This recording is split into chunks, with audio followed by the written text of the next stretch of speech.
So ngayong umiinit na ang mga bali-balitang pagsasama-sama nila Lebron, KD at Steph sa iisang kupunan. Sa ngayon nga ay malaki ang tsansang mangyari ito next season. Dahil ang 4-time MVP na si Lebron James may player option sa Lakers. At nasa sa kanya na nga yan kung babalik pa siya sa LA. Dahil wala na nga siyang dapat patunayan pa sa team na ito. Dahil nakapagbigay na nga ito ng kampyonato sa Lakers.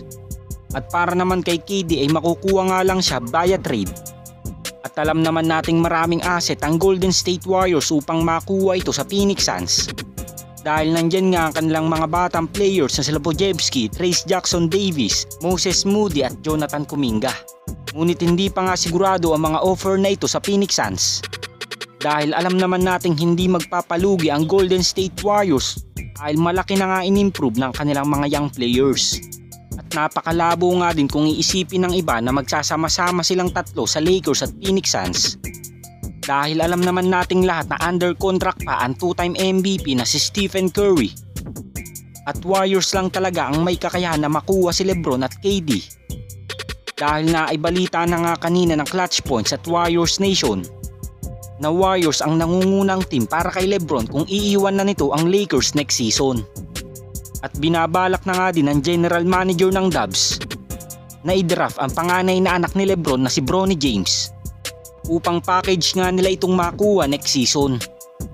At kung lumilinaw na nga mga bali-balitang paglipat ni Lebron sa Golden State Warriors, sa kaso naman ni KD ay kailangan nga magbitaw ng Warriors ng ilan nilang mga batang players dahil trade nga ang kinakailangan upang makompleto ang package.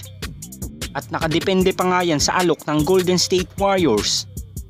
Dahil kung hindi nga nila magugustuhan ang offer ng Dubs, siguradong hindi ito mangyayari next season.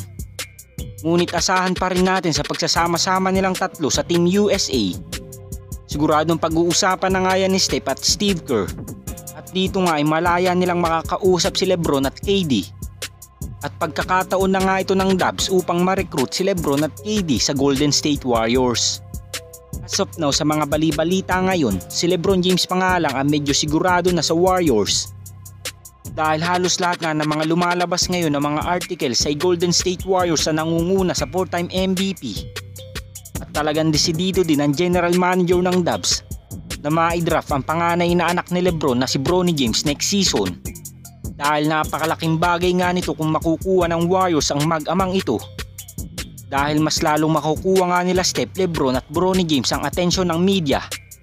At mas lalong lalaki nga din ang financial na papasok sa Warriors organization. Dahil magsisilbing marketing strategy nila ito upang mas lalong dumami ang mga fans na manood ng kanilang mga games.